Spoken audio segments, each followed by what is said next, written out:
We are so happy that you're with us tonight on Sharia Crime Stoppers webinars on Tuesday nights. This is going to be a really power-packed evening with some information you may not have heard at all. There might be some scoops coming on tonight. We are part of the United West, and we're happy to be continuing our fall webinar series. Tonight we have Mary on the questions. Good evening, Mary. Hi, Dick. How are you?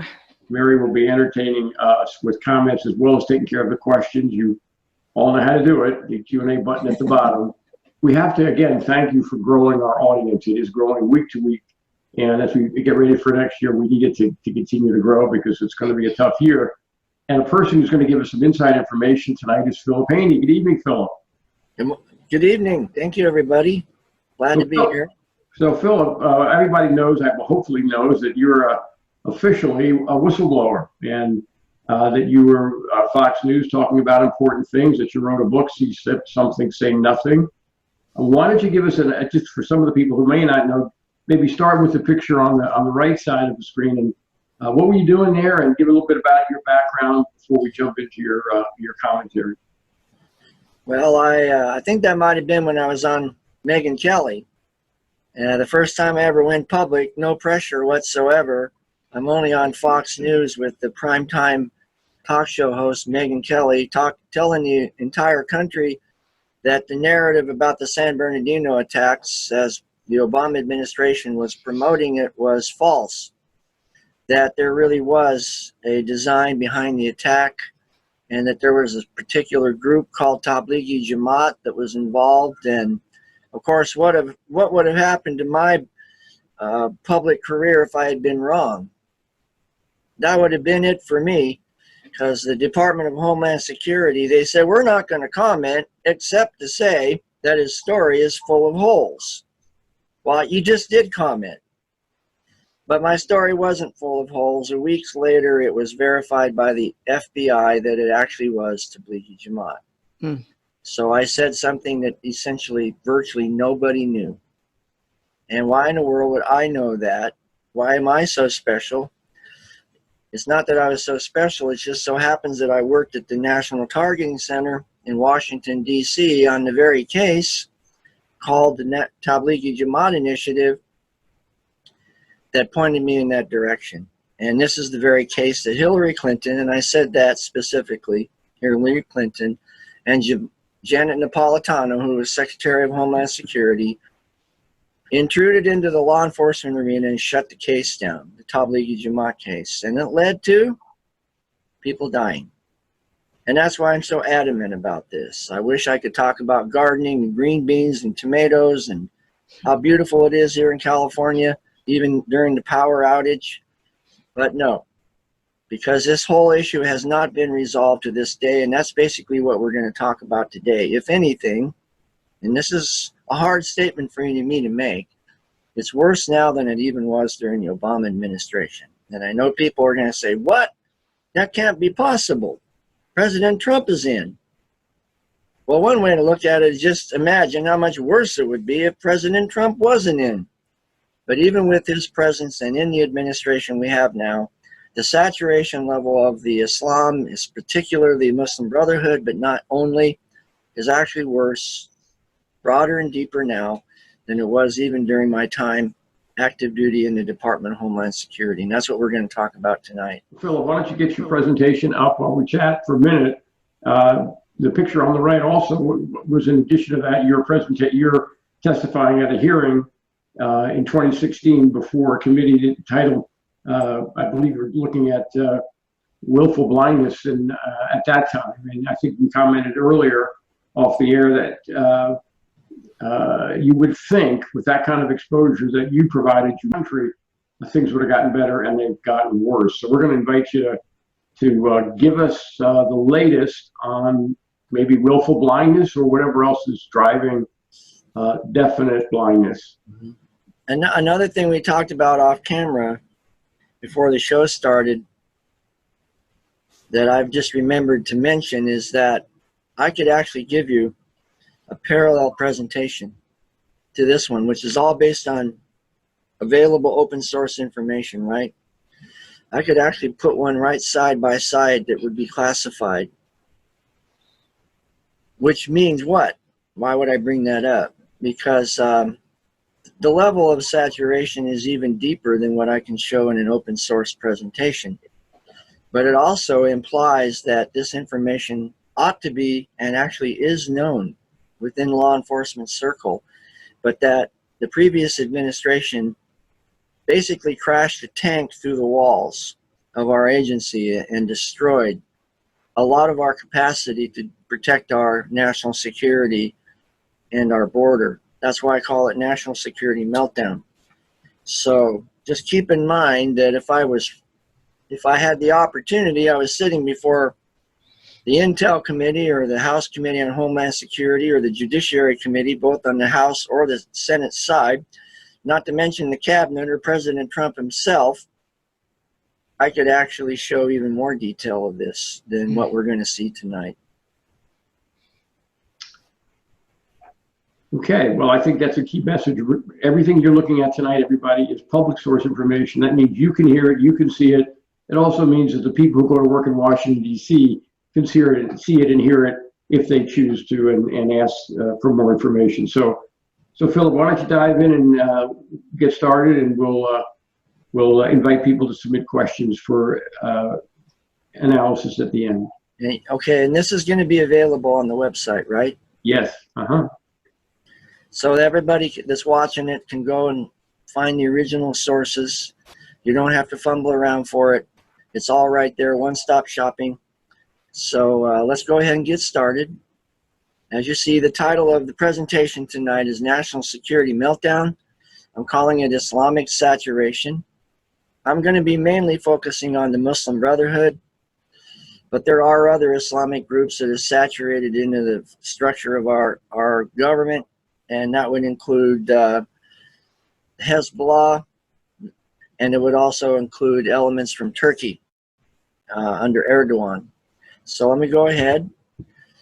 These are the different parts of the federal government that the Muslim Brotherhood is saturated into. We'll look at the FBI. I'm going to give you examples of each one of these. And the reason why I didn't put them in alphabetical order is because this is the order of the slideshow. I put it in chronological order because I have found it's easier to follow a story when it's put in chronological order. So chronologically, the Muslim Brotherhood and other Islamic groups began the saturation into federal government through the FBI, and then into Congress, and after that, academia, and then after that, the military, and then into my former agency, DHS, and then into the United States State Department of State, and then into the faith community. And by this time, it's obvious we're out of the federal government. We're out into the community now. And then last, it's actually saturating, lapping on the toes of the White House itself. And again, I know people might say, what? You got to be kidding me. That can't really be true. Please tell me that you're just exaggerating. Well, I wish I was. And I also want to mention that there is hope. There are things that we can do. If there wasn't hope, then there wouldn't be much of a reason for me to really bring this to light, would there? If it was already past hope and past resolution, past a solution, then why would I want to bring it up? So yes, I am hopeful. It's sobering, it's discouraging, it's troubling, but it's not hopeless. So we're going to start, as I mentioned, with the FBI. And going back clear to the year 2003, the Muslim Public Affairs Council, that's MPAC, which later I'll show you, is a direct outgrowth of the Muslim Brotherhood out of Orange County, California, met with Robert Mueller and other members of the FBI in Washington, D.C. And it says right here on the screen, during a 90-minute meeting, MPAC offered 10 points to enhance the partnership between American Muslim organizations and law enforcement, and 2 suggestions to work jointly with media. So they got all the bases covered. Remember, this isn't that long after 9/11. And by this time, This wasn't the first time that they had met with Robert Mueller and the FBI. And isn't it interesting that Robert Mueller's name surfaces so prominently all those years later when he is in charge of the investigation on collusion with Russia against the Trump administration? And also down here near the bottom, it says the Islamic Society of North America Representative Muhammad Majid Ali also endorsed IMPACT's stand and expressed a desire to work jointly with IMPACT to facilitate implementation of these points at the local level. Doesn't it all sound nice? But this is the Muslim Brotherhood, friends. Now this is 2003. This is before the Holy Land Foundation, that trial was concluded in November. We're coming up on the anniversary of it, of 2008. So, okay, we'll cut everybody a little bit of slack. This is 2003, 5 years before the Holy Land trial. So I'll be nice. We'll cut them some slack. But there's going to come a point in the presentation, we're going to come up to that point of 2008. And then we're going to go past it. And then you're going to begin to ask yourself, well, you cut him some slack before, but what about after the trial? We should know better. And that's why I say that in some ways it's worse now than it was during Obama, the saturation, because we should know better. It's like the seatbelt principle. If you get in an accident and you're not wearing your seatbelt and you survive it, that's bad. But if you go back out and start driving around again and get in another accident without, and this time you're still not wearing your seatbelt, that's a whole different story. You didn't learn anything from the first experience you had. And so that's why I call it worse, because by this time we should have known better. We should have had our seatbelt on as we're driving around, because there's more than enough evidence. I'm not the only one that's been trying to bring this to light, at great risk, by the way. So here we go, fast forward for about 5 years, and we're up to 2008 now. This is right before the conclusion of the Holy Land trial, which was held in Dallas by the Department of Justice. Yeah, the same Department of Justice that became an active supporter of the Muslim Brotherhood not very long after this. This is the famous memo where it talks about the FBI not working with CARE. So right now, before the trial is even concluded, FBI has already been notified that they can no longer work with CARE. So is that the way things remain? Is that the way they are now? No. You're going to see that the FBI is working very closely with CARE in October of 2019. So here we go now. I mentioned this earlier. This is just the icon of the Muslim Brotherhood, of the Holy Land Foundation. So this trial was concluded November 25th, 2008. That's Thanksgiving Day. And something else significant happened during the month of November 2008. As you might remember, it was called an election, and we elected a new president. His name is Barack Hussein Obama. And this is really, if you want to look at a smoking gun moment in history, in the history of our country regarding national security and border protection, this would be it. The month of November in 2008, which is what now, almost 11 years ago. This is the moment when we came right up to the threat that we were facing and actually touched it.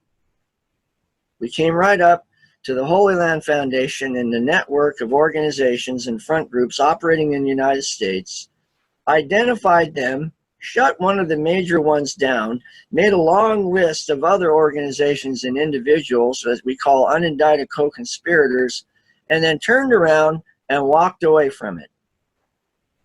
And that's the status of it to this day. The second phase of the Holy Land trial has never been followed through. And that was because we had a change in administration, and we elected a president and an administration from the DOJ on down that rather than approaching the threat we face from a law enforcement orientation, they began to address it from what they call civil rights and civil liberties, countering violent extremism. And that's where the famous or infamous phrase, see something, say something, came from. Where we're no longer going to enforce immigration law, we're not going to do the screening and the counterterrorism work. We're going to decide that if we're just friends with them, that they'll be friends with us, and the threat of terrorism will diminish. So here, the day after the election, the verdict with the Holy Land, CARE comes out, and rather than doing what they always say they do, which is supporting American values, they come out and say that the Holy Land Foundation verdict is based on fear-mongering. Oh, there's nothing really to it. It's all fear-mongering. And this is going to fast forward too into October of 2019, because now the new focus of DHS is not counterterrorism as much as it now has become white supremacy. This is kind of a precursor. Oh, they're just fear-mongering out of Islamophobia and racist.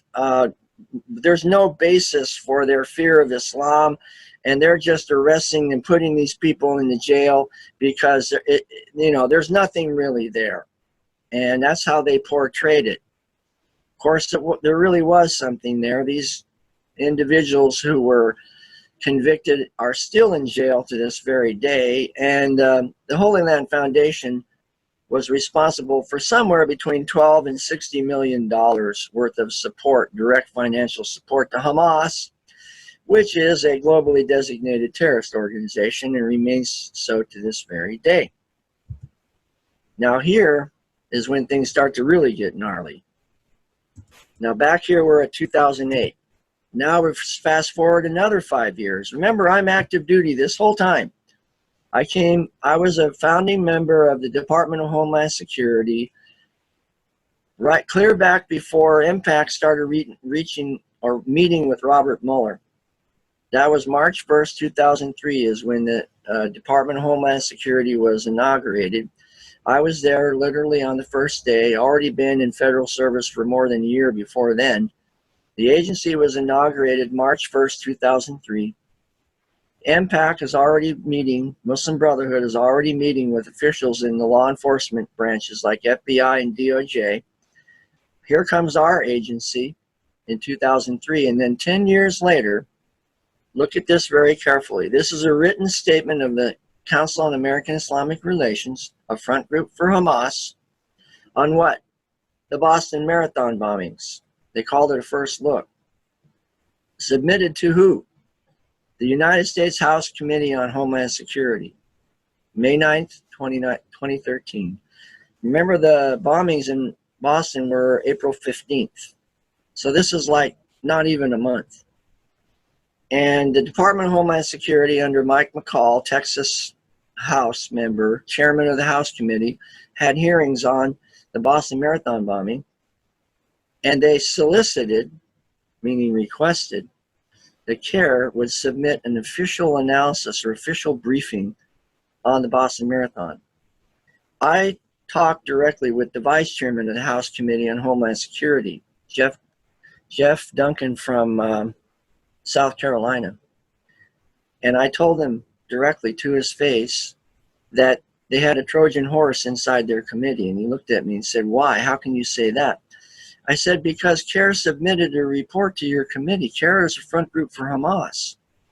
The only way that CARE would ever submit a report like this is if they were requested to, if it was solicited. That means somebody in your committee asked them to do it. And that's why you have a Trojan horse in your committee." And that is what, how many years ago was that? 6 years. So here's an example of the Muslim Brotherhood being saturated in the Congress. And you might think, well, that was the end of it. It got better, right? No. Here I found out was where the Trojan horse was coming from. This is about 2 years later after that. To Mustafa Carroll and the Council on American Islamic Relations, the moderate Muslim is our most effective weapon. Mike McCall, chairman of the House Committee on Homeland Security, Texas District 10. Mustafa Carroll is the leader of CARE in Texas. So why? Please tell me. Keeping in mind now, chronologically, this is 7 years-ish after the Holy Land trial had been completed, and we'd already proven that CARE was one of the front groups for Hamas. So why would the chairman of the House Committee on Homeland Security be meeting with the leader of an organization that was already proven in federal court to be directly connected to Hamas? Please, somebody explain that. Well, I kept asking that question, including to Mike McCall himself in person, eye to eye. And the fruit of my labors was that I ended up getting investigated by my own colleagues within my own agency, Internal Affairs of CBP, the Department of Homeland Security, Inspector General, and the Department of Justice, who convened a grand jury to find probable cause to indict me on criminal charges for pointing out inconvenient facts like, wait a minute, why is Mike McCall meeting with a member of CARE, who we know? Meanwhile, we go forward a little bit, and everywhere you turn, you find CARE, and they're always objecting to something. Here in this case, they're objecting to a billboard that says, Muslims to Muslims, see something, say something, save innocent lives. They don't even like that, even though the Obama administration paid them money to be model communities in the city of Boston, Minneapolis, St. Paul, and LA, California. When it was all said and done, they turned around and betrayed the very administration that supported them and said that the See Something, Say Something campaign was biased, discriminatory, and that it counterproductive and racist, and denounced the entire program. So anytime you bring Muslim activities into the public light, one of these Muslim Brotherhood front groups is going to rise up and make a big stink about it. Most of the time, it's CARE. Occasionally, it's other groups, but CARE is like the frontline activists. They're out there at street level, making sure that they put a stop to any attempt to examine the real motives of, let's say, Islamic extremism. So now, fast forward to 2018. Now we're getting into real recent times. This is like not quite a year ago. The IPT, the Investigative Project for Terrorism, put out a list of what? 102 members of Congress who've written letters to CARE on official stationery, just like this one I have here for an example. There are 102 members of the House. Now, this was a year ago.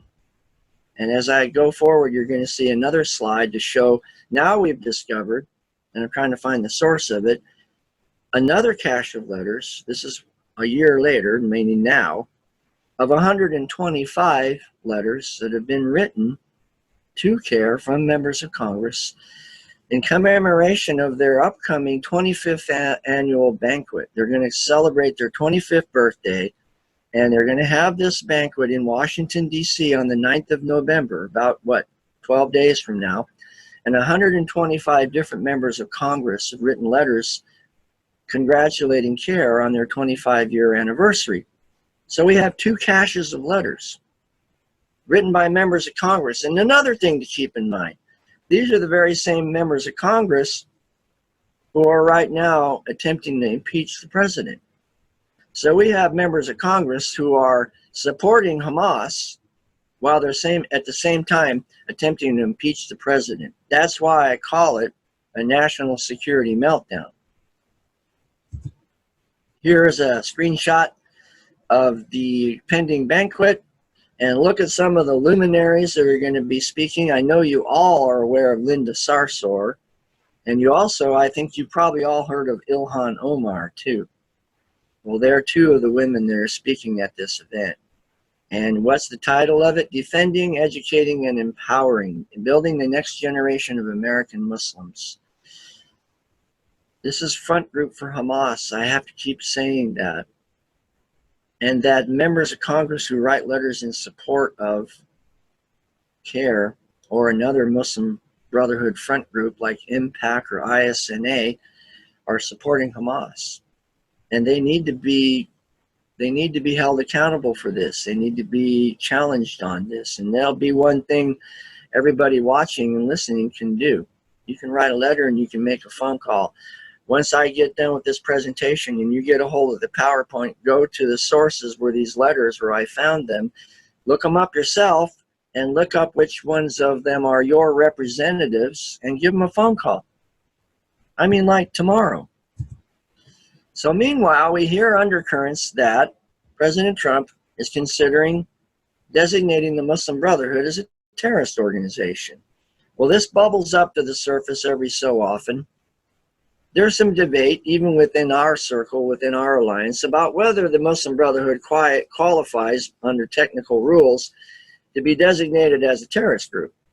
But I can tell you that other countries in other parts of the world, particularly in the Middle East, who know the Muslim Brotherhood quite well, have already taken this step to designate them, including President al-Sisi from Egypt, who is hoping that President Trump is going to back him up and designate the Muslim Brotherhood as a terrorist group here in America. And if we didn't designate the Muslim Brotherhood, maybe we could reinstate the Holy Land Foundation trial. And if we didn't reinstate the Holy Land Foundation trial, part 2, maybe we could look into some of the deeper level activities of these front groups that are still, to this very day, connected to Hamas and other front groups, global level, that are supporting the jihad in a lot of different places around the world. My point is, there's plenty that we can do. We don't have to just sit here and take it passively until, God forbid, something bad happens, and then maybe we react at that point and wring our hands and try to ask ourselves, oh gosh, now what can we do? No, there's a lot that we can do. Now, I mentioned that they're saturated in academia, and this is just one example of the Institute for Islamic Education, called the Barzenji Project, that is coupled with colleges right in Virginia called Shenandoah University. Now, the IIIE, the International Institute for Islamic Education, is a very well-known front group. It's actually not funny, pitiful actually. It's about 1.5 miles from the NTC, where I call the secret squirrel headquarters of DHS, near Reston, Virginia. At least it used to be there. About 1.5 miles from that is the headquarters of one of the biggest branches of the Muslim Brotherhood in the whole United States, right next door to each other. And they're forming partnerships with schools and coming in, saturating in, providing education that is pro-Islamic, pro-Muslim Brotherhood, and having influence on the lives of these young students. I also mentioned that the Muslim Brotherhood, in this case CARE, had forced itself or saturated itself into the Department of Defense. And this is an infamous case just quite recently in June of this year, where they forced the cancellation of a speech presentation by Raymond Ibrahim, out of all places, the U.S. Army War College. The U.S. Army War College chose to allow themselves to be intimidated and coerced by a front group for Hamas and cancel the speech by one of the best well-known Arab-speaking scholars of Islamic theology and the global Islamic movement in the whole world, Raymond Ibrahim. Now that's a lot of influence. Now we're getting into really current times. This is where the rubber is really starting to meet the road now, because on June 28th of this year, Muslim Public Affairs Council was invited to participate in a workshop called Protecting Houses of Worship. And it says down here in the highlighted part in the left pane of the slide that we will be advising the Department of Homeland Security and other law enforcement agencies on how to best protect Muslim communities and other religious groups. Then you go to the top of the right-hand pane. It says our role in this limited scope subcommittee. Limited scope subcommittees means they were chosen particularly to be part of this emerging policy to highlight the external threats posed by violent, white supremacist groups against our houses of worship and communities. They're going to be asking for more money, more law enforcement, and a real strong focus on white supremacist violence against all Americans. And who do they say in this next highlighted paragraph? In order to send a comprehensive and inclusive report to DHS, there's another report coming, we will be collaborating with organizations like CARE and Muslim leaders across the U.S. to ensure that the recommendations we provide are diverse and includes the impact on vulnerable communities. We aim to serve each part of our community's needs. This is blatant. This is why I say it's worse. I documented 150 meetings between the Obama administration and groups like IMPACT, ISNA, Islamic Society of North America, and CARE during the time of President Obama's term in office. We already know, which I'll show you in a sec here. By the way, that circle on the right of the slide, that's the FBI. So the DHS is partnering up with the FBI. But wait a minute, I thought the FBI wasn't supposed to be working with CARE. Way back as long as 2009, that's 10 years ago. Well, why is CARE emerging back into the picture along with IMPACT and being invited to participate in the development of a new policy focused on white supremacy, when we already know from 10 years ago they're part of the Muslim Brotherhood and that they're affiliated with Hamas? So here's a little bit of background on IMPACT in case anybody listening isn't quite sure that IMPACT really does come from the Muslim Brotherhood. They were founded by two brothers, the Hathout brothers, who immigrated here from Egypt. And they were very outspoken. They weren't shy one little bit about saying that they were members of the Muslim Brotherhood. They come from Orange County, California, the Islamic Center of Southern California, which is a hot spot out in the west of the Muslim Brotherhood activity, just like the Islamic Society of Boston is a hot spot on the East Coast. And that they're directly derived from Muslim Brotherhood. So it's not a mystery. And here's Majid Ali, the guy on the right, with, I'm sure you all recognize who that person is, Comey, James Comey. Another one of the people that are out after to try to destroy President Trump's presidency. So this is the former president of the Islamic Society of North America, Majid Ali, who is also on the advisory committee sorry for stuttering. He's on the advisory committee of the Assembly of Muslim Jurists for America, which is called Majama Fuqaha al-Sharia bi-Amrikia in Arabic. And these are the promoters of Sharia. This is basically the sun that the whole Muslim community orbits around in North America. And the Assembly of Muslim Jurists of America, AMJA, is what the acronym is. That's Majid Ali. Why is he standing next to James Comey? I thought they weren't supposed to be working with these people. So where's the disconnect? That's why I call it saturation. Now here we are in the faith community. This is July 17th, 2019. And there's this whole movement called the Alliance of Virtue for the Common Good, which is an initiative begun by the Muslim Brotherhood out of Jordan in the year 2006. It used to be called the Common Word. Now it's called Alliance of Virtue for the Common Good. And if you look at the highlighted places, people down at the bottom, you'll see Imam Majid. He's the Imam of the Dulles Adams Center there in Al Dulles area Muslim Society Center outside of Washington, D.C., allied with David Saperstein and Bob Roberts, a Baptist pastor, but led by this guy up here, Sheikh bin Baya, who is a high-level person in the Muslim Brotherhood who lives in Saudi Arabia. They've come right into what is called the ministerial, which is an effort generated out of the State Department to help protect persecuted Christians.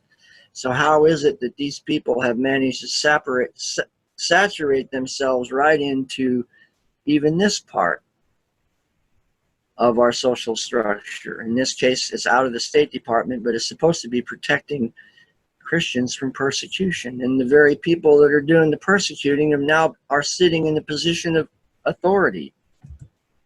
And here's CARE. They were going to be partnering with the Census Bureau, and that's as of August 28, 2019. But IPT with Stephen Emerson put the word out, and thank the Lord, somebody actually listened, and they canceled the proposed affiliation between CARE and the 2020 census. And this is one of the reasons why I say there's hope, because with the properly directed focus and effort, there is a chance that people in the administration actually will listen and reconsider. And this is one example of it. However, here you have September 6, 2019. You have the USCMO, see in blue, USCMO. That's the U.S. Council on Muslim Organizations. The guy second from the right is Nihad Awad. The guy next to him is Usama Jamal. These are all high-level Muslim Brotherhood leaders. These are the top of the whole United States. The U.S. Council of Muslim Organizations is the largest coalition of leading national and local Muslim organizations. What are they doing at the State Department? Meeting with officials from the State Department on our policy regarding Kashmir. You know, there's a big conflict going on right now between India and Pakistan over the status of what's called Jammu and Kashmir. And the USCMO is coming in on the side of Pakistan, advocating for the position that Pakistan takes, that Jammu and Kashmir should be part of their territory, not part of India. It's a potential huge conflict. But the point is why is the Muslim Brotherhood even allowed to come within 50 feet of the U.S. State Department? But they are. And as I said to you earlier when I first started, if I could show you classified information on every single one of the people in this picture, you really would be horrified. And you would be asking me, who in the world is doing the vetting? And where is the disconnect between, let's say, the State Department and the Department of Homeland Security, the law enforcement branch of the federal government? How come they're not talking to each other? Why is it these people that have known connections and ties to terrorist activity through the Muslim Brotherhood and front groups and organizations like Hamas allowed to go in and sit shoulder to shoulder with people that are in the State Department in real time? This isn't years ago. This is last month. And here's this same task force that I was mentioning to you before. Now here's the new emerging strategy. The official policy of the Department of Homeland Security, dated September 20th, 2019, endorsed by McAleenan, who was the Secretary of Homeland Security but just resigned about 2 weeks ago. And on the left, I just put this in to mention that we're not the only country that's having this problem of trying to tell the difference between our left hand and our right hand. They're having the same problem in the UK. They're shifting their focus from counterterrorism to what they consider a greater threat, which is white supremacy. Then the point is, who is going to be the arbiter of what a white supremacist is? The Muslim Brotherhood. It's an astonishing irony. This highlighted part says the strategic framework clearly elucidates the nature of today's domestic challenges, including providing extended assessment of the dangers posed by what? Domestic terrorists, including racially and ethnically motivated violent extremists, and particularly, and I love when government officials use certain words, because I can just picture when they were sitting around a table putting this document together, they stress particularly white supremacist violent extremism. That's coming right out of the mouth of the Muslim Brotherhood right onto this paper. I can guarantee you, just knowing the way they work. And down at the bottom, the strategic framework emphasizes the importance of transparency and the protections of civil rights and civil liberties and the protection of data in a digital age. This is right back to what I got in so much trouble for. And this is what See Something, Say Something is all about. And it's also what countering violent extremism. So this is a hybrid. This is a concentrated form of all of the policies that have come before under Obama, under Napolitano, under Jay Johnson, concentrated into a new, just released strategy that they're going to put all their effort and focus and attention on white supremacy. And here's some more information on that at the request of DHS. I'm trying to make this clear. This is not passive, accidental, or arbitrary. The Department of Homeland Security, a very agency that I used to work for, that was founded in order to prevent terrorism, is now bringing the very same individuals and organizations into the heart of their policy-making structure and refocusing their efforts on white supremacy, as endorsed and supported by former Secretary now, McAleenan. And here's some more information on that. And I just highlighted this blue part. Today is National Awareness Day for the If You See Something, Say Something campaign. Now, this is September 25th, just about a month ago. And why I brought this up again is I wanted to point something out.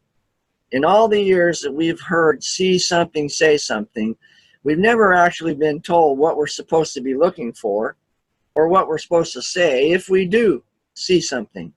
But now that problem has been solved because we now have a safe target that everybody can go look for, and there's no risk to making a report on it, reporting somebody, and that is a white supremacist.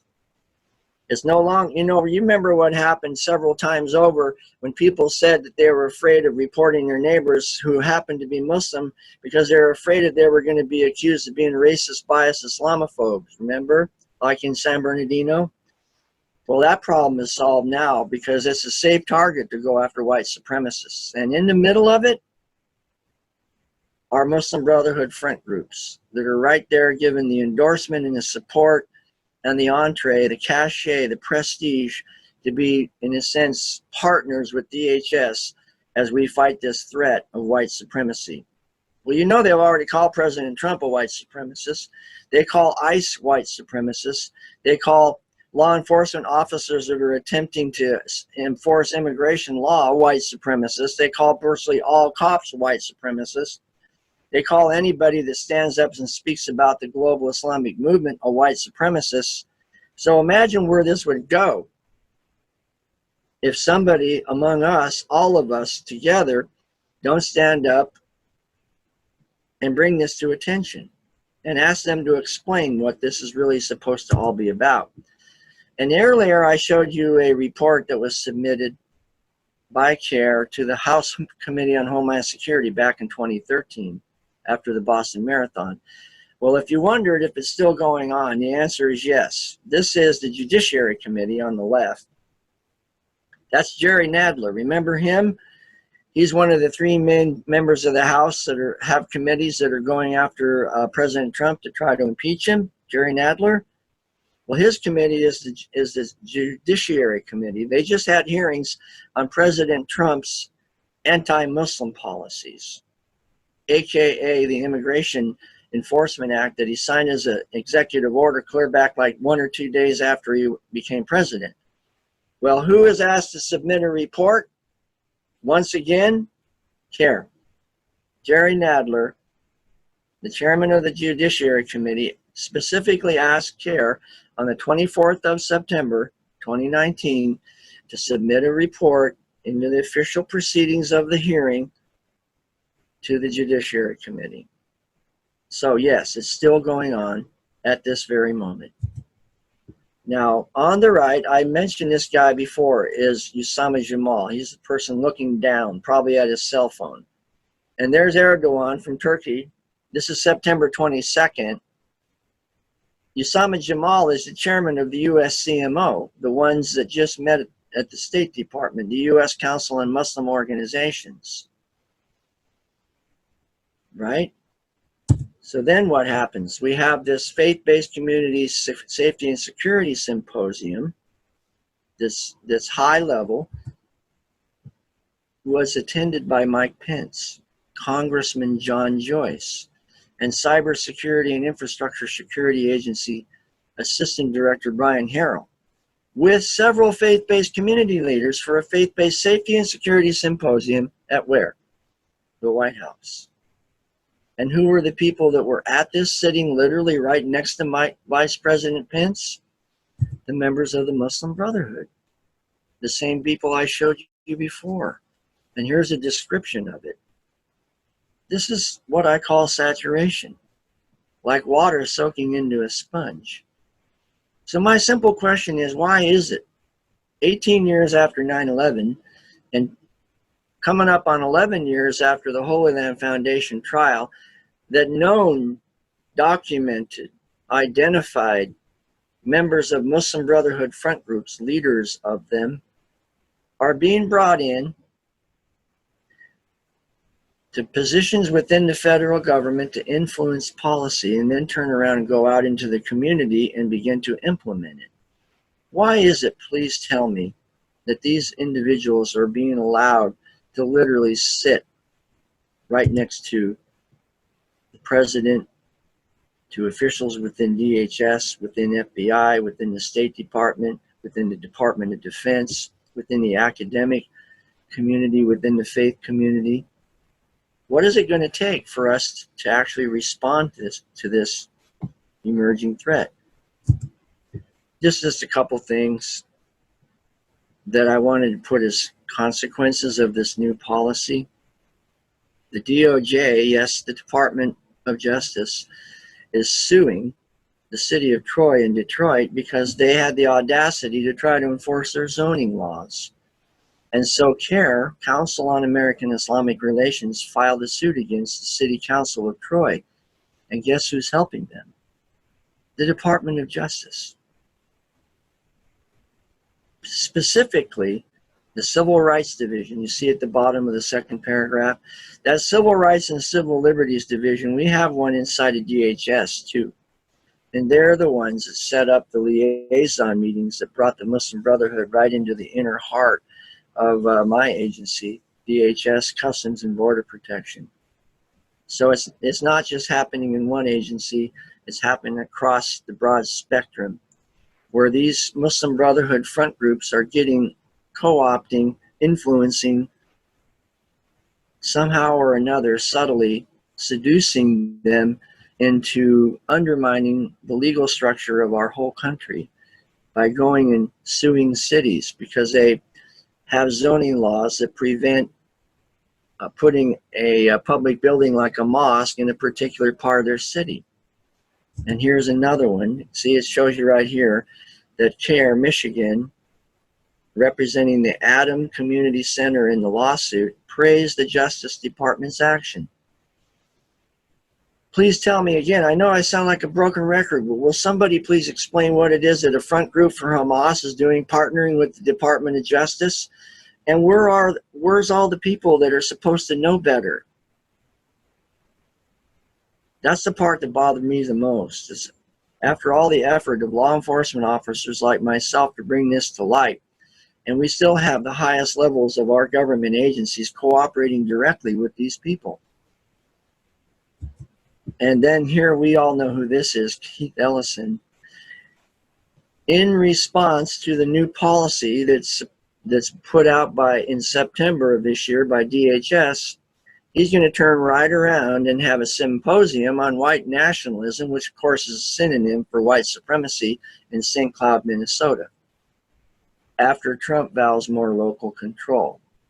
So what they're doing is they're taking this opportunity and leveraging the new policy of DHS and going after communities in the United States that have the courage or the wherewithal to actually try to stand up and protect their own sovereignty. And this is one last thing. This is an upcoming meeting in December out of Charleston, West Virginia, called Shoulder to Shoulder. And any of you that know about Shoulder to Shoulder know it's a coalition of left-wing organizations, progressive Christian denominations, and lo and behold, the Muslim Brotherhood. In particular, one of the faces of it is Mohammed Majid Ali, who I've already mentioned to you 2 or 3 times, former president of ISNA, a direct high-level representative of the Muslim Brotherhood right here in the United States. And this is, my friends, is the last slide. What are we going to do about it?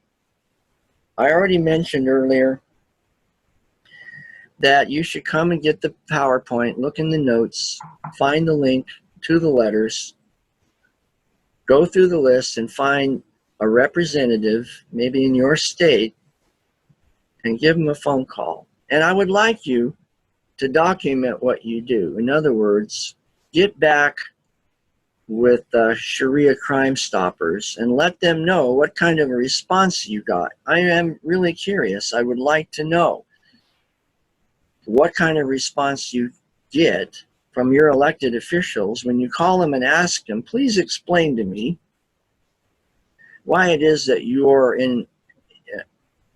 involved with the front group for Hamas. Well, we're not involved. Yes, you are. You write letters in support of CARE, which is proven in the Holy Land Foundation trial to be a front group for Hamas and the Muslim Brotherhood, and see what kind of a response you get. And then go down to Walmart and buy a case of spinach, because it's time to open a can. Wouldn't you agree? And I think that's the last slide, and I think we're going to go into questions next. Is that right? Philip, before we do that, why don't you remind us what Popeye would say about all of this? That's why. Oh, yeah, I stands all I can stands, and I can't stands no more. So we all need to grow forearms like Popeye and pull up our big boy pants and get into action. And we'll talk about that. A couple of footnotes real quick, Philip and Mary, just to pick up on this saturation continuing and getting worse. You've got Keith Ellison, as you mentioned. We've also got a situation where mosques are being trained by the FBI on active shooter training. We know that for a fact.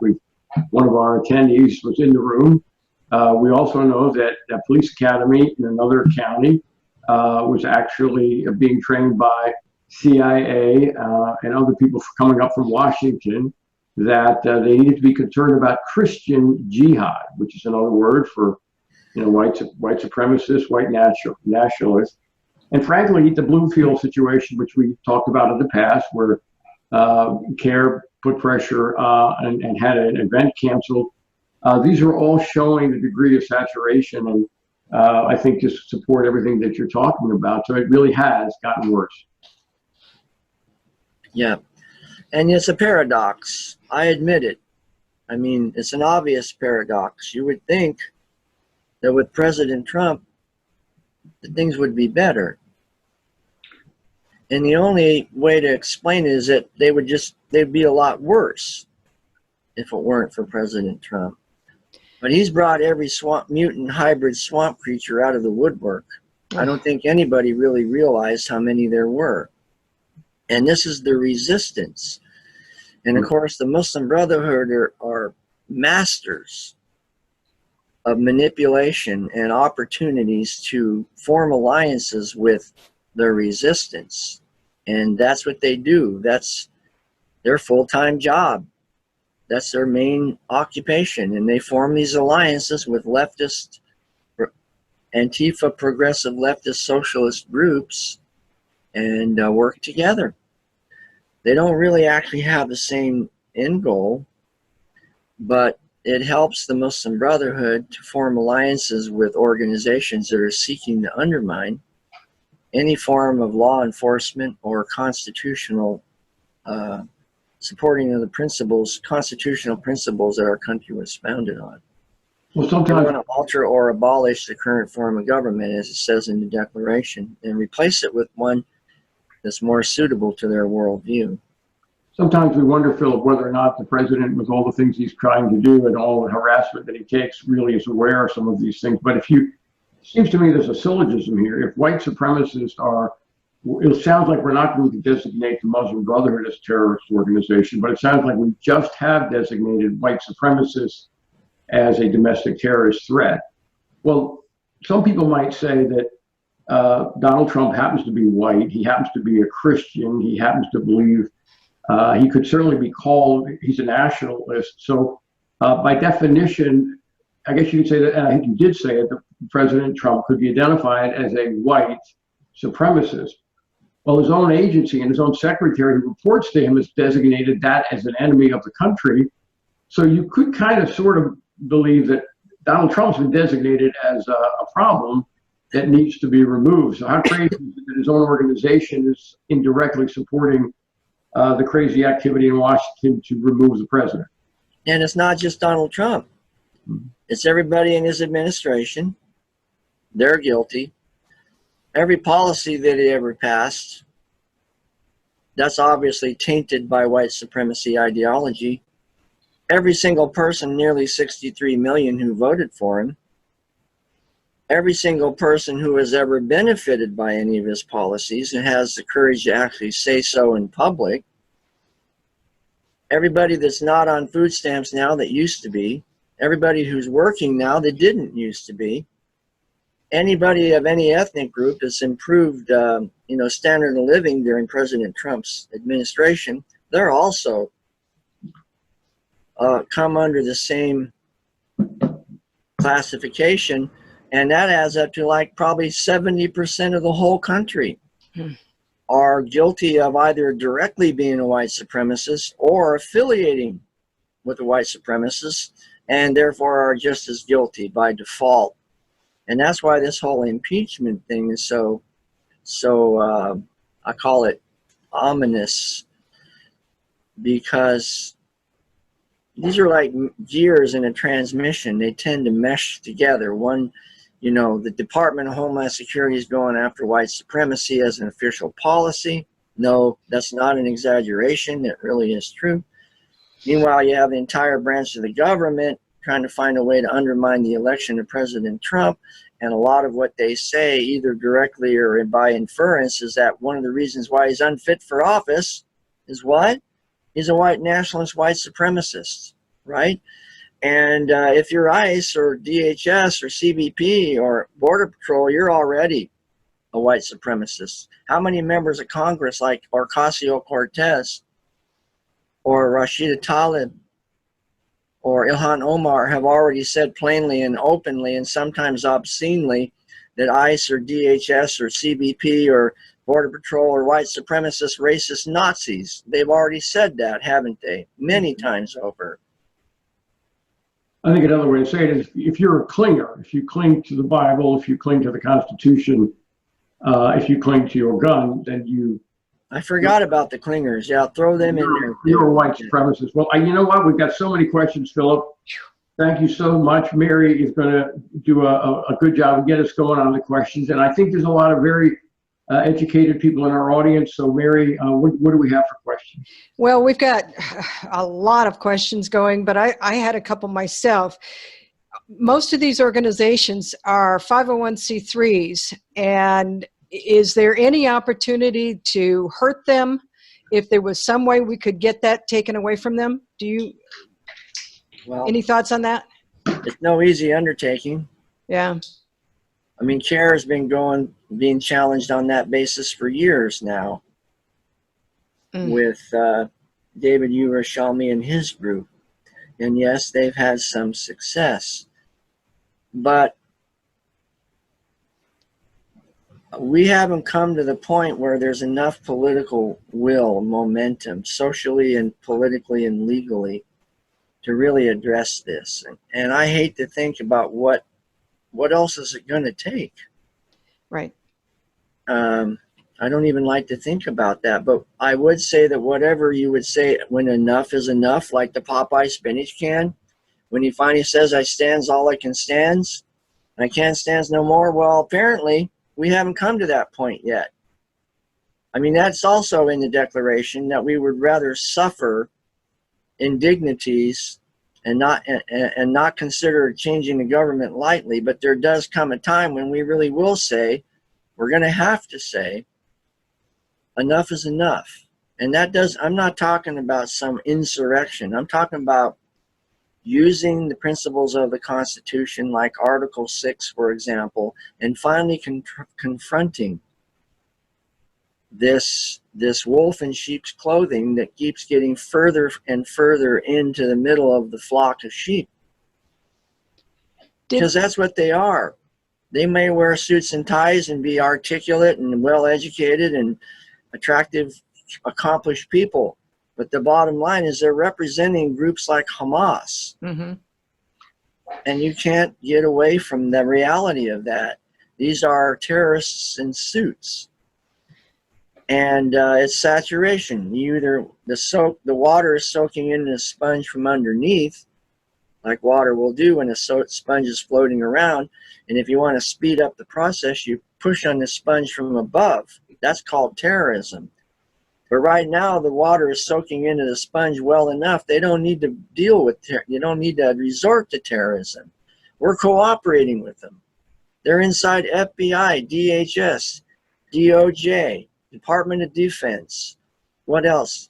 State Department. Every single branch of the federal government.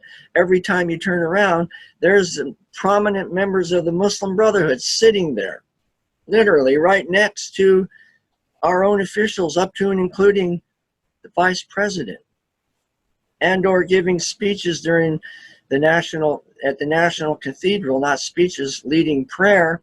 2 days after President Trump was inaugurated was Majid Ali at the National Cathedral leading a prayer. 2 days after. Well, who did the vetting on that? Somebody did not do the vetting on that, obviously, and here we are 3 years later, and they're further saturated now into the sponge than they've ever been. Are most of the is most of the saturation what I guess I would consider, from your description of them, visitors to the White House, working with people in Congress? If we go back to the Obama administration, they literally named a half dozen of the ones that were his czars. And so do we have people that are literally sitting at a desk in the White House right alongside of President Trump and or his administration that have infiltrated with, In general terms, it's a good question, because you made me realize something. During the time in Obama, they were mostly outsiders coming in by invitation. Now it's the opposite. Mostly insiders working out, if you will, reaching out. But the end is the same, isn't it? Yeah. They're forming these alliances, and they're by invitation. But these alliances and these policies are being initiated by people that are already in positions inside the government. They're part of the resistance, and they will say so quite plainly. They don't believe, in the deepest way of enforcing immigration law. They don't believe that front groups for Hamas really pose a real threat. They've transferred the whole sense of urgency over to a newly defined see something, say something threat called white supremacy. Yeah. And now it's like a handle on a suitcase. Now you can go out there and grab a hold of that handle on a suitcase real firmly and identify somebody as a white supremacist and go after them. Thank you. We have a slew of questions here. Let me see if I can get through them. Mark is asking, what books or video presentations do you recommend for us to take a look at to gain a bigger grasp on the security meltdown? Well, that's a new phrase, actually. I actually bought the domain on National Security Meltdown, but what books? Your book, for sure. Yeah, your book, Well, Center for as Security mentioned, Policy. because I wrote about this several years ago, and the very same people that are in the index of the book are now the ones that are prominent public figures in this effort to undermine the presidency of Trump. I'm talking Clapper, Mueller, Brennan, Comey, Holder, Clinton, that whole roster. They were in the book. Right now the book's only available through Kindle. But I'm trying to think of another book. Steve Coughlin's book, Catastrophic Failure. Yeah, that's a good one. I look on Front Page a lot, and I look at Jihad Watch a lot. Their blogs, Robert Spencer and his group. The reason why I like them is because they just provide the links to the original sources, and you can go and look at them. Yep. But this concept of saturation is kind of a new concept, because before we used the word infiltration, but we hear that word like any word. We hear it so much, after a while become numb to it. It doesn't mean anything. So I thought about it for a long time. I was trying to think of a word that would be synonymous with it, but I say patented. Hasn't been patented by the left yet. And saturation. We can patent saturation, because it is a lot like saturation, isn't it? Water soaking into a sponge. So there's not a lot that's actually been written on it by that, using that descriptive phrase. But if I think of another one or two as we go, I'll mention it. Vicki is asking, she said she saw a piece of legislation to establish a Department of Peace Building, HR 1111. They also want an interagency committee of peace. So far, the legislation has only been introduced, but it has 35 co-sponsors. Do you know anything about it? No, is it connected to this whole thing about white supremacy and safety of places of worship? Yeah, don't know. Have her, have the person maybe send it to you. We can take a look at it. Okay. We've got, does Mr. Haney know if does Mr. Haney know if President Trump has a good understanding of Islam and its plans to take over the U.S.? Well, you know, after yesterday, I'd say he has a pretty good understanding of at least part of the global threat. But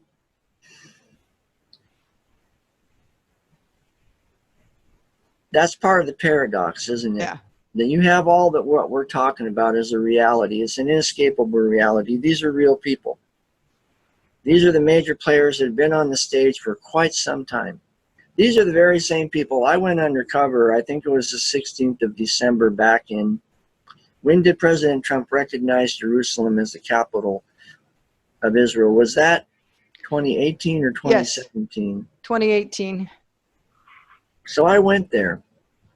I went to the protest meeting, march that they had on the South Ellipse, and it was led by none other than the U.S. CMO, the U.S. Council on Muslim Organizations, and there was Nihad Awad and Usama Jamal and all the rest of this same roster cast of characters that I was tracking when I was still active duty. And I was disguised. I had a hat and glasses on, a big coat, and I was literally standing next to them. Literally. And that's pretty weird, to go from tracking people as active duty law enforcement to actually literally standing next to them.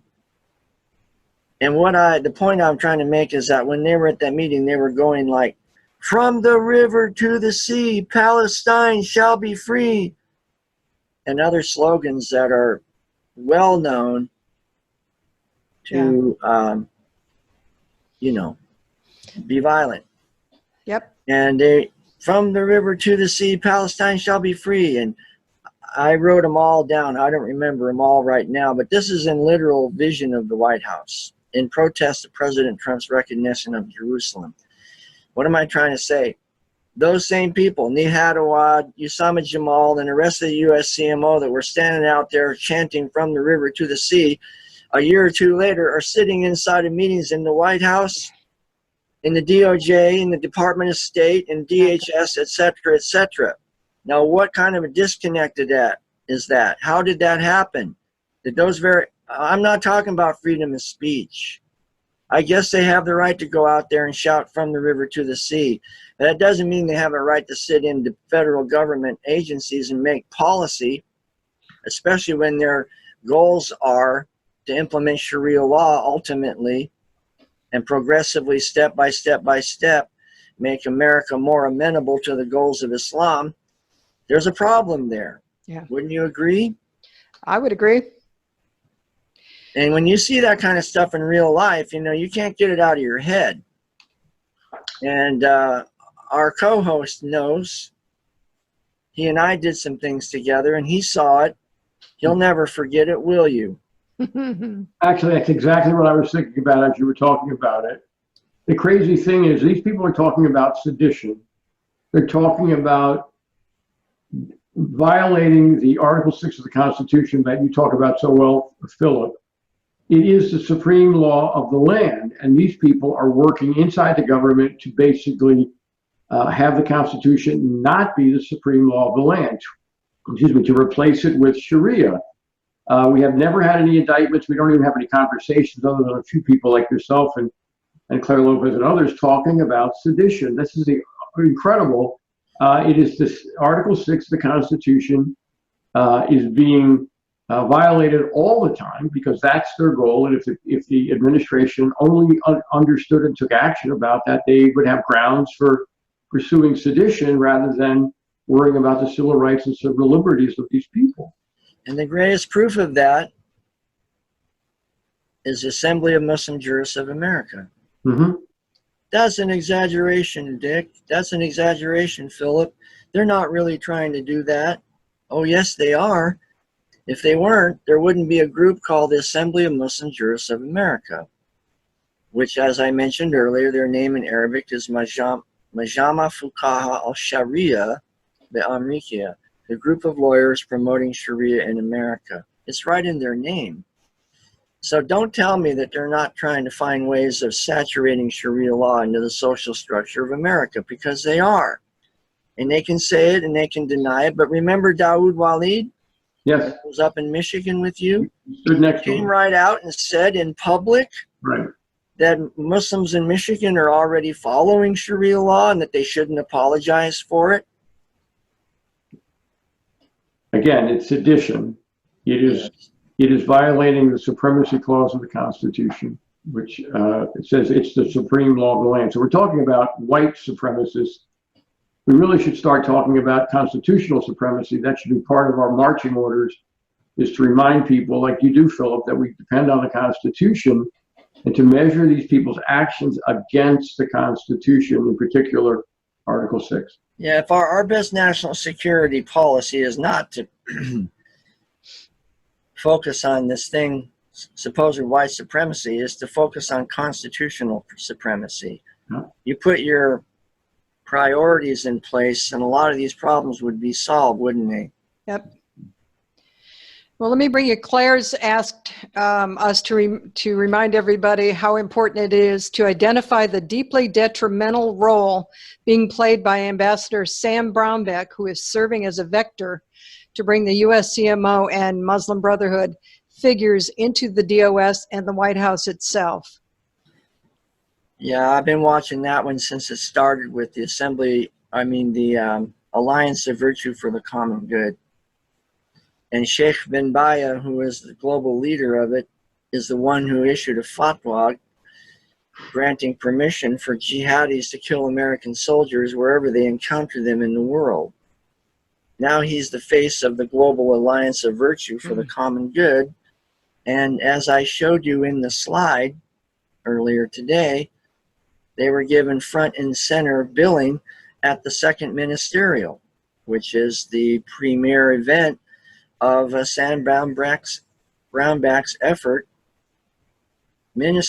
job to protect persecuted Christians.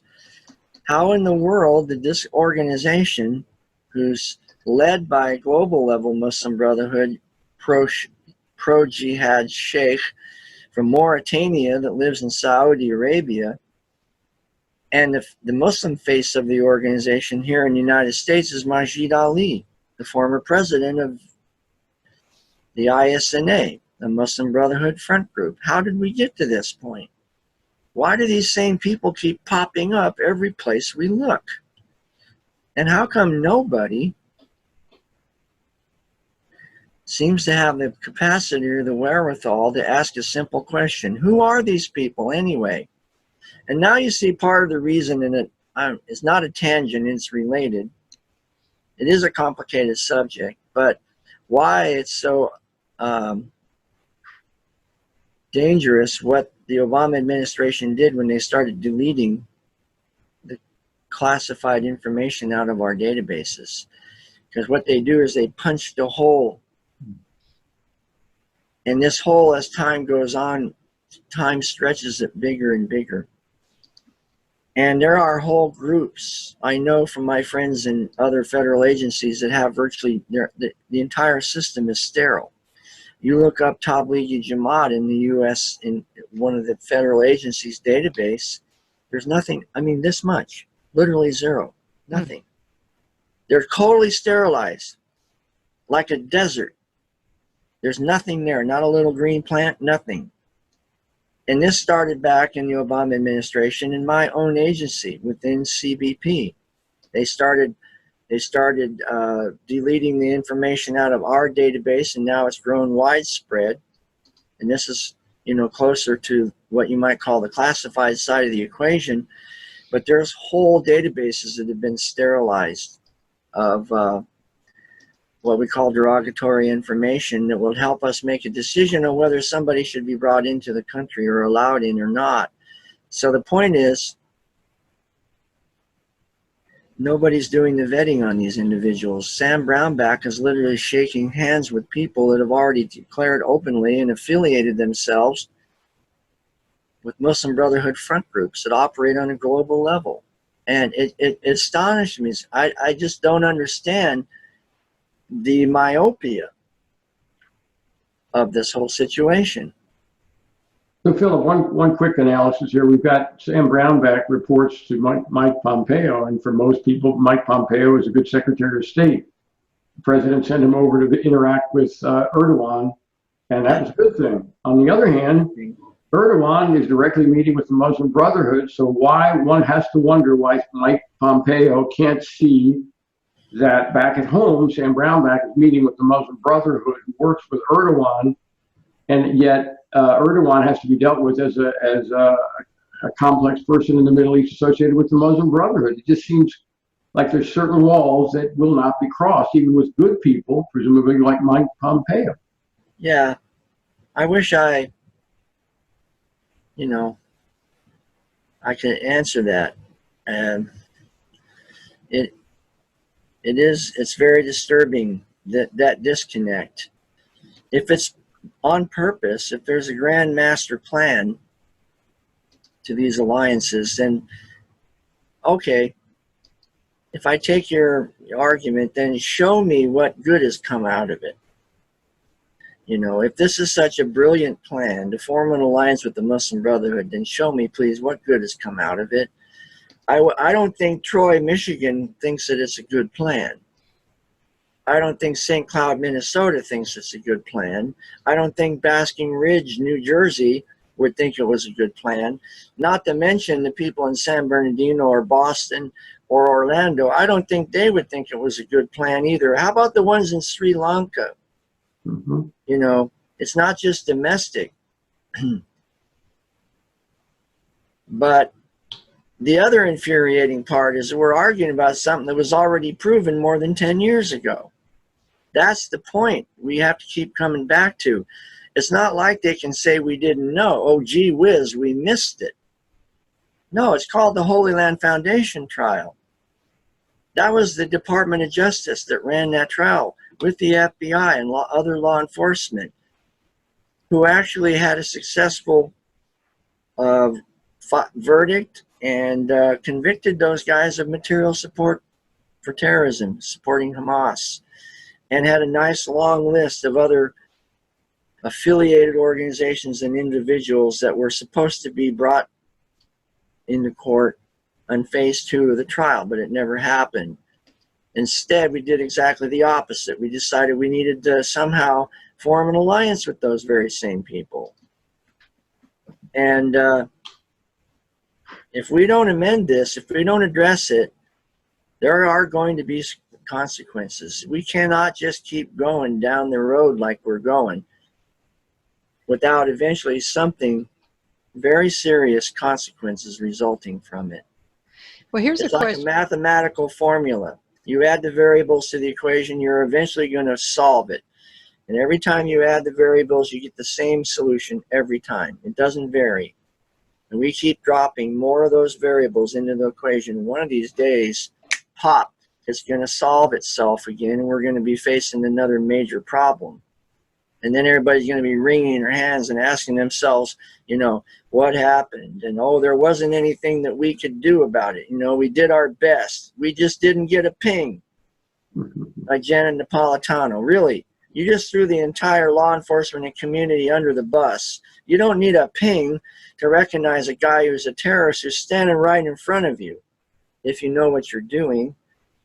So we have an entire federal agency that depends on an electronic ping to tell us, a literal ping, to tell us whether we have a terrorist stand in front of us or not. That's really where we've come to. and we're supposed to accept that as the best that we have. We didn't get a ping. Oh, well, gee whiz, too bad. Maybe next time we will. Well, we've got a couple questions on the letters, the 102 letters. One was, can you explain the source of where you found those? And the second one is, how do we get the letters so that they can make phone calls? That's an easy one. It's an investigative project on terrorism put it out. Okay. You can either look in the PowerPoint we're looking at now or go on their website and find it. Just query letters from Congress to CARE. Okay. Or CARE letters from Congress. And that file has all the letters. You can literally print them all out if you want to. And there's a handy dandy summary list right at the beginning of the 102 letters that shows you the names of every one of the people in Congress that wrote those letters. And meanwhile, I'm still looking for the source of the other cache that I mentioned, the 125 that just came to light vis-a-vis this pending 25th anniversary gala in Washington with CARE. And again, my premise is it's worse because before it was 102. This time it's 125. But that's where you can find it, IPT's website. Okay, I gave that out. Good. Some folks are asking whether or not Trump has any relationship with CARE. I don't know that we know that, but I mean, from the perspective of even Jared or anyone else close to him? I've never seen any signs of it. Okay. Not even with Jared or anybody in the second and third level. No, I've never seen any indication of that. Now you go to the agency level, then yes. But in the core executive branch, no. Okay. Sorry, I'm trying to get a few answered. Let's see what we've got here. Well, one question is Pence getting brainwashed into this Muslim Brotherhood trash? Again, I don't know. I choose to stay on the side of being optimistic. I think they've got some cards in their hand they haven't played yet. Trump seems to be pretty good at surprising people. Mm-hmm. So if I didn't have some degree of optimism or hope, I probably wouldn't be able to keep doing this. So I will choose to believe that one day, hopefully sooner than later. I mean, after all, look what President Trump's putting up with.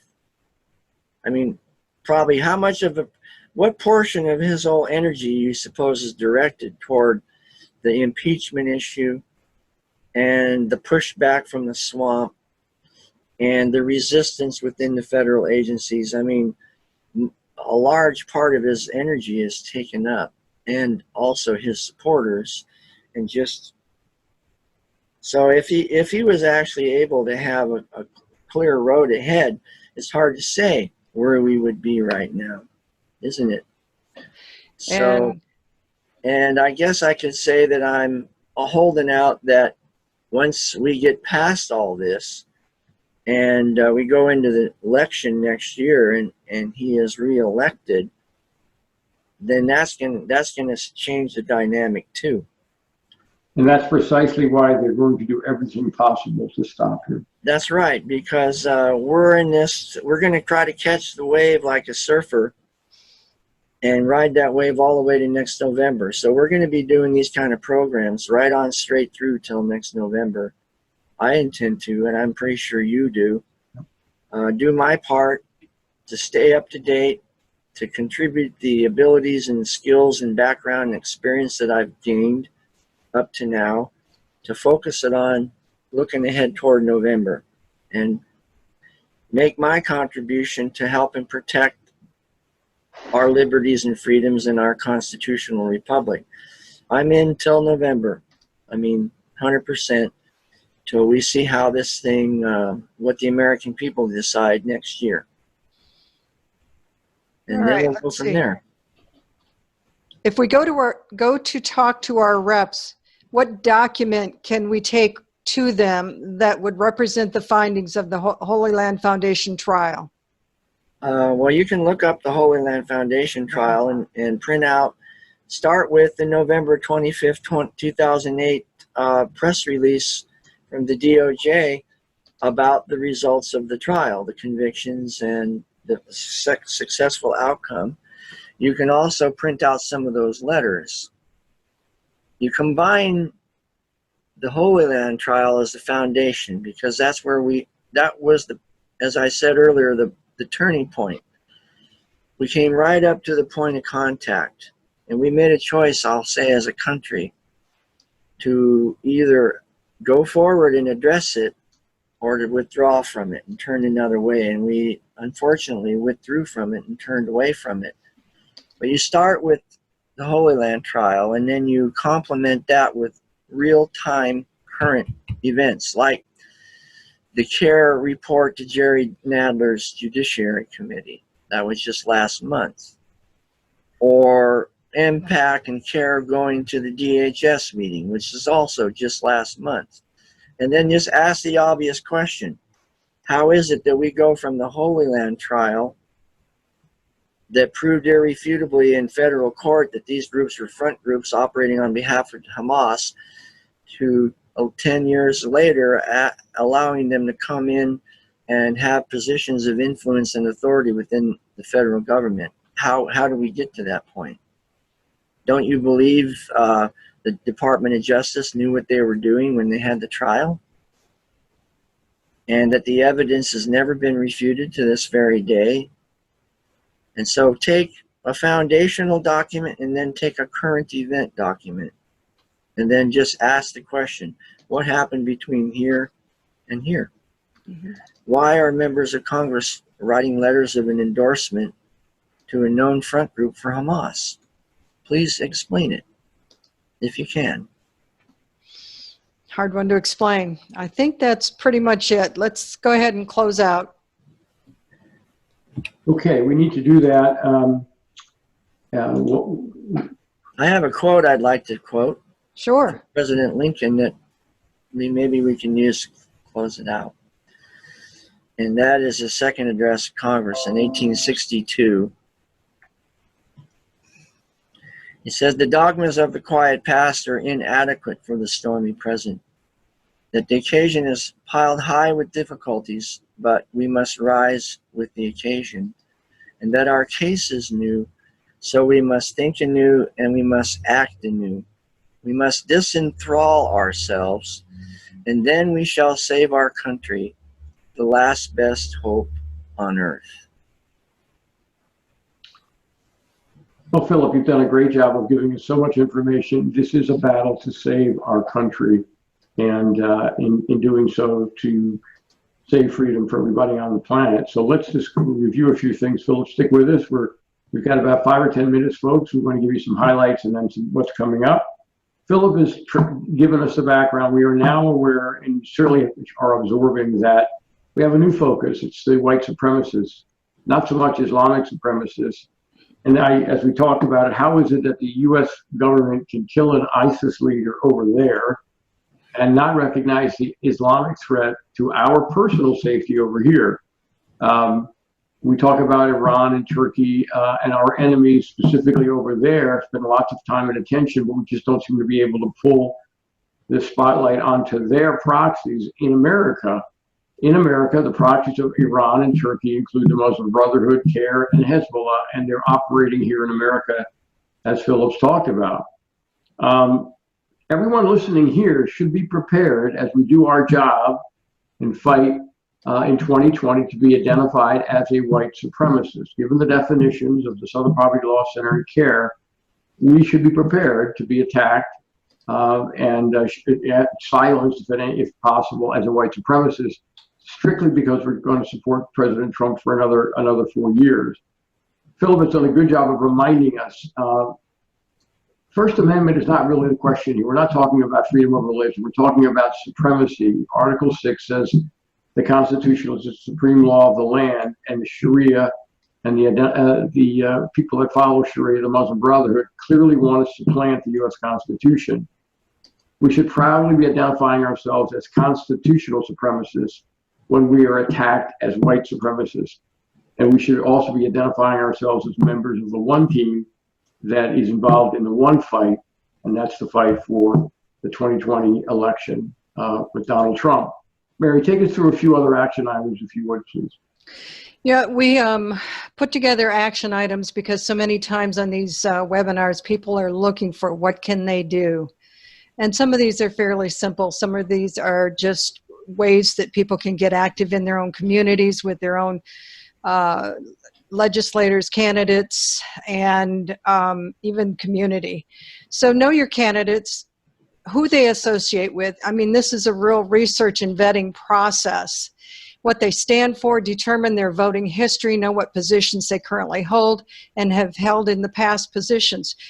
This is key to who is running for office and in your community and going to be standing possibly in Congress as you're voting with your knowledge and your support. So you need to know who they are. Create discussion points to talk in open town halls whenever available, because a lot of these candidates will hold these town halls, and you need to approach them and ask them specific questions and make them answer, hold them accountable.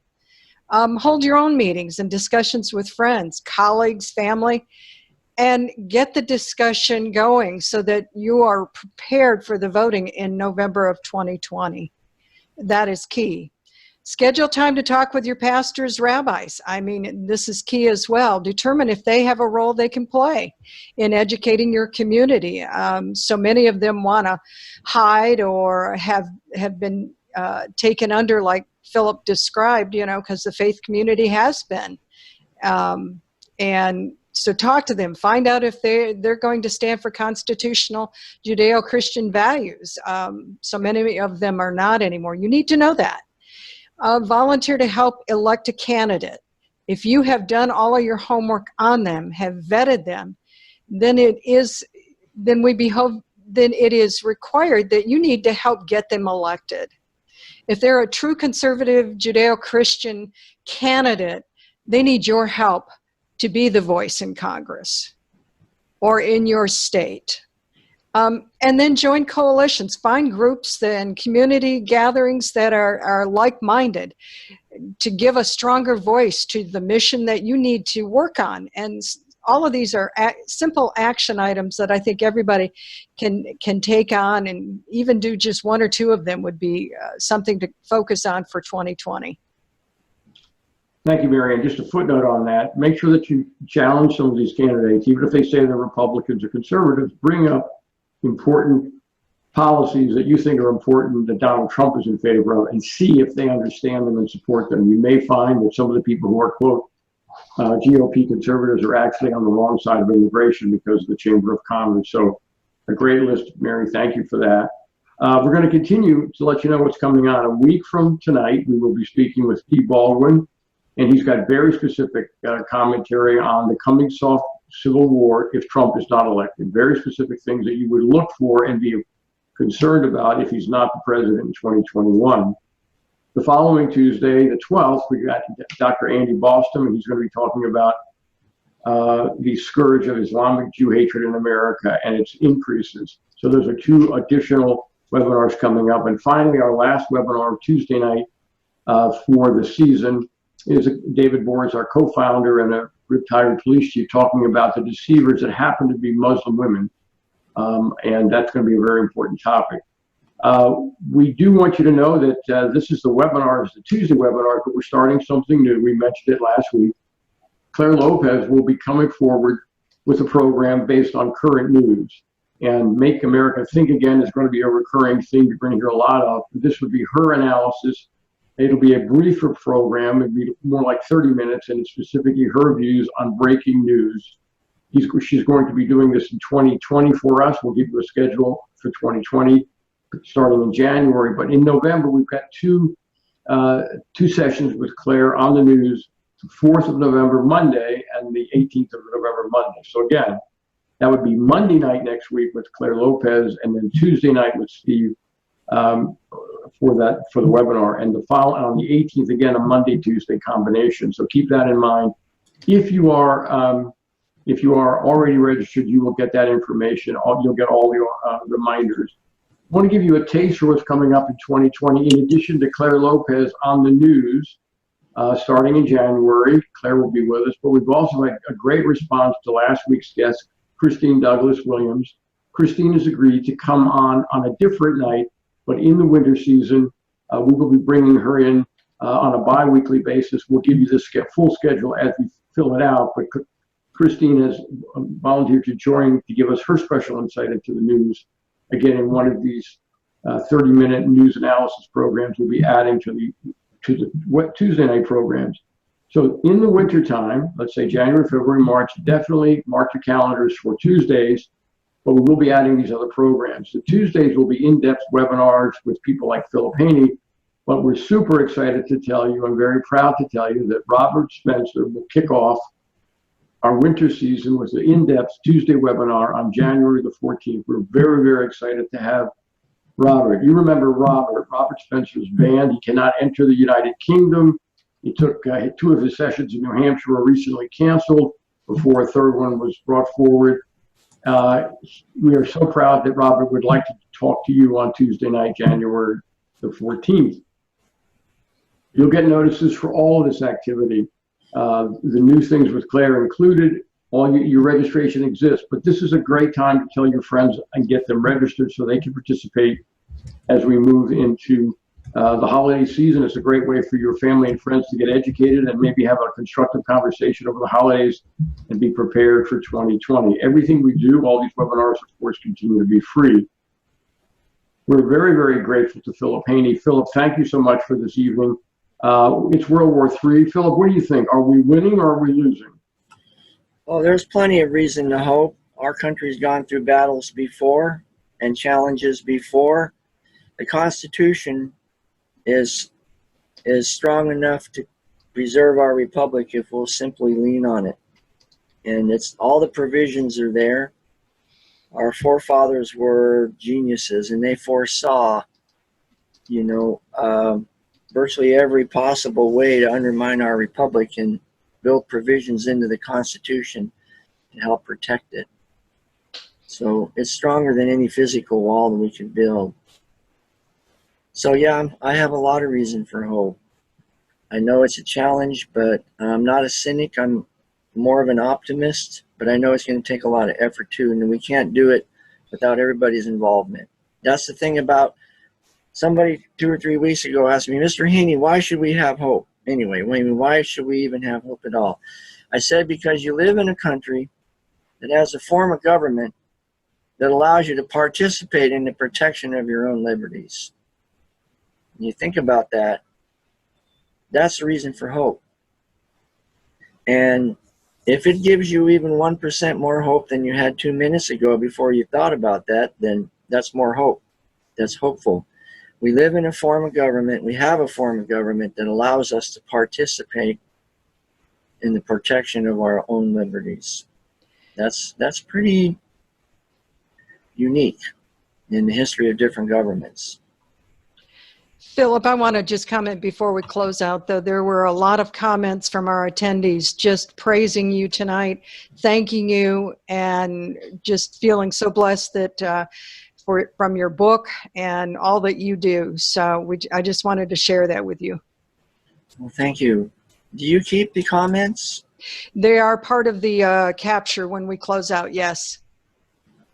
Yeah, it just so happens I was looking at them, and there are a lot of really good points brought up, little tidbits and pieces of information. Yep. That all add to the story, don't they? They do. Mm-hmm. Well, and again, Philip, thank you so much, and Mary, and again, thank you to the audience. You are the one team. Your insights, your attendance has just been growing, and we really appreciate that. This is the team that's going to be required to grow and grow and grow winter, spring, and summer and fall of next year. So thank you for joining us. We are part of the United West. Keep that in mind as you think about your end of year giving. We are going to be doing this throughout the year 2020. And thank you, Philip. Thank you, Mary. And thank you, everyone, for being with us tonight. Good night. Bye, everyone. Good night, everybody.